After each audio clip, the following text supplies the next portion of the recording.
अस्सलाम वालेकुम रहमतुल्लाह व बरकातहू। दोस्तों, आज आपसे एक सवाल पूछना है।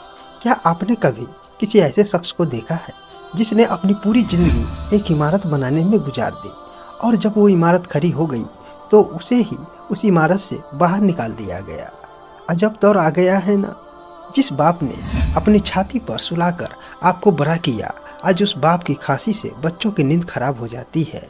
जिस माँ ने अपना खून पिलाकर, अपनी भूख मारकर आपको इस काबिल बनाया कि आप दुनिया के सामने खड़े हो सके, आज उसी माँ के दो बोल बेटे और बहू को खून के घूंट लगते हैं। हम बड़े बड़े बंगले बना रहे हैं, लेकिन उन बंगलों में माँ बाप के लिए एक छोटा सा कोना नहीं है। हम एक्सपेंसिव ओल्ड एज होम्स की फीस देने को तैयार है, लेकिन माँ के हाथ की बनी रोटी खाने का हमारे पास वक्त नहीं। अगर आपके पास भी अपने माँ बाप के पास बैठने के लिए 5 मिनट नहीं है तो रुकिए। यह वीडियो किसी और के लिए नहीं, सिर्फ और सिर्फ आपके लिए है। आज हम बात करेंगे उस सबसे बड़े गुनाह की जो आज हमारे मुआशरे को अंदर से दीमक की तरह खा रहा है। औलाद का माँ बाप पर जुल्म और इस्लाम में उनका मकाम। आज के इस दौर को देखिए। लोग कहते हैं हमने तरक्की कर ली है, हम चांद पर पहुंच गए हैं, हमारे पास हाई स्पीड इंटरनेट है, लग्जरी गाड़ियां हैं, लेकिन इस तरक्की की कीमत किसने चुकाई? हमारे घर के बुजुर्गों ने। आज लोग शादी करके आते हैं, पहला फैसला यह होता है कि हमें प्राइवेसी चाहिए। माँ बाप को एक बोझ समझकर पुराने सामान की तरह घर से किसी अंधेरे कमरे में फेंक दिया जाता है। उन्हें वक्त पर खाना मिल जाए तो लोग समझते हैं उन्होंने जन्नत खरीद ली। लेकिन क्या माँ बाप को सिर्फ 2 वक्त की रोटी चाहिए थी? उन्हें आपका वक्त चाहिए, उन्हें आपकी मोहब्बत चाहिए, उन्हें वो इज्जत चाहिए जो उन्होंने आपको बचपन में दी थी, जब आप चलना भी नहीं जानते थे। बहुत से लोग तो इससे भी आगे निकल चुके हैं। शादी होते ही बीवी के कहने पर या अपने ऐशो आराम के लिए माँ बाप को अलग कर देते हैं। बुढ़ापे में जब उन्हें सबसे ज़्यादा सहारे की ज़रूरत होती है, जब उनके हाथ पांव कांप रहे होते हैं, जब उनके लाठी नहीं पकड़ी जाती, तब बेटा कहता है मेरा अपना परिवार है, मैं आपकी जिम्मेदारी नहीं उठा सकता। यह जुल्म नहीं है तो क्या है?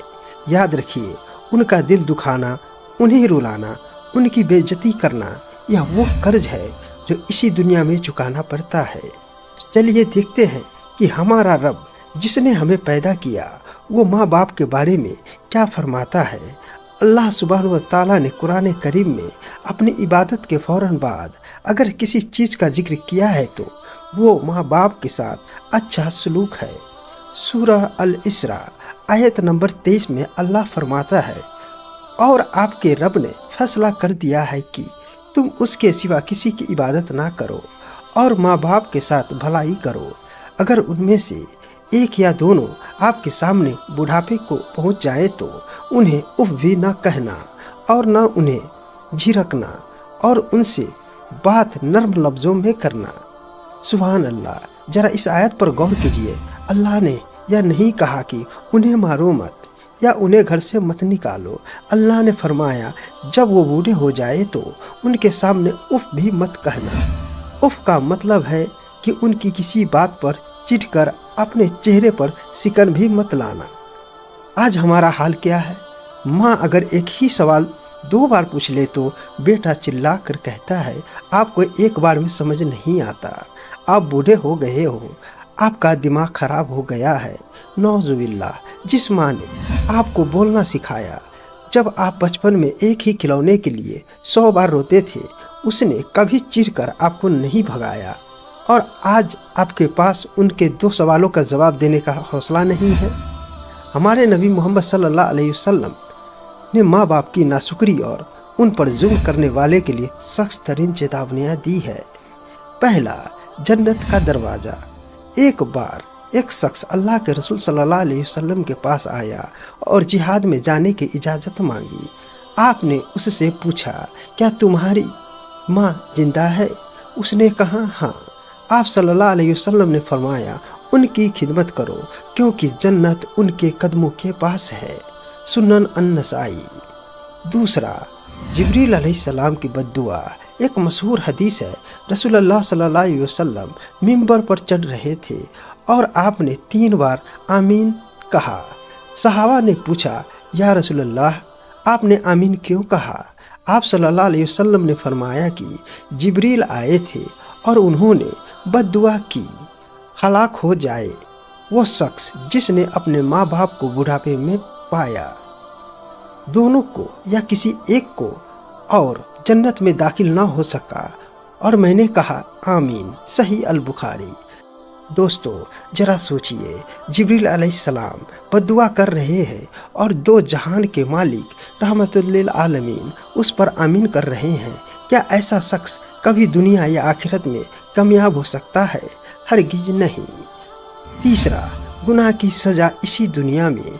हजरत अबू बकर से रिवायत है कि रसूलुल्लाह सल्लल्लाहु अलैहि वसल्लम ने फरमाया, अल्लाह ताला तमाम गुनाहों में से जिस गुनाह को चाहता है आखिरत के लिए छोड़ देता है, सिवाय माँ बाप की नाफरमानी के। इसकी सज़ा अल्लाह ताला इंसान को मौत से पहले इसी दुनिया में दे देता है। दोस्तों ज़िंदगी एक गोल चक्कर है। इसको इस्लाम में मुकाफात ए अमल, जैसे बोओगे वैसे काटोगे कहते हैं। आज जो बर्ताव आप अपने माँ बाप के साथ कर रहे हैं, पूरी तैयारी रखिए, आपकी औलाद आपके साथ इससे बदतर बर्ताव करेगी।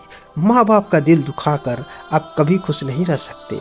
आप चाहे जितना कमा ले, बड़े से बड़े मुकाम पर पहुंच जाए, अगर आपकी माँ की आंख में आपकी वजह से एक आंसू भी आया है तो आपकी दौलत, आपका रुतबा, आपकी शोहरत सब मिट्टी है।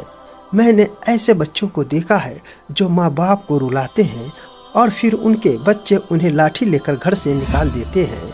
अल्लाह का कानून बेहद सच्चा है, जो दोगे वही लौट कर आएगा। अगर बुढ़ापे में इज्जत चाहिए तो आज अपने घर के बुजुर्गों को इज्जत देना शुरू करो। मेरे अजीजों, वक्त अभी हाथ से नहीं निकला है। अगर आपके माँ बाप जिंदा है तो खुदा का खौफ करे, इससे पहले कि देर हो जाए, इससे पहले कि उनका साया आपके सर से उड़ जाए। जाओ और उनके कदमों में बैठ जाओ, उनसे माफ़ी मांगो, उन्हें गले से लगाओ, उनसे कहो, अम्मी अब्बू मुझे माफ़ कर दीजिए, मुझसे गलती हुई। उनकी दुआओं में जो ताकत है वो दुनिया के किसी वजीफे में नहीं है। और अगर उनमें से कोई इस दुनिया से रुखसत हो चुका है तो उनके लिए मगफिरत की दुआ करे, उनके नाम सदका करे। चलिए आज इस वीडियो के खत्म होते ही सबसे पहले अपने माँ बाप के पास जाएंगे, उनके चेहरों को मोहब्बत से देखेंगे, क्योंकि माँ बाप के चेहरे को मोहब्बत से देखना भी एक मकबूल हज का सवाब रखता है। दोस्तों आखिर में दुआ है, या अल्लाह हमारे माँ बाप को लंबी और सेहतमंद ज़िंदगी अता फरमा, उनका साया हमारे सरों पर सलामत रख, हमें उनका फरमानदार बना और हमारी खताओं को माफ़ अता फरमा। आमीन। दोस्तों अगर आप भी अपने माँ बाप से मोहब्बत करते हैं तो कमेंट में आमीन ज़रूर लिखें।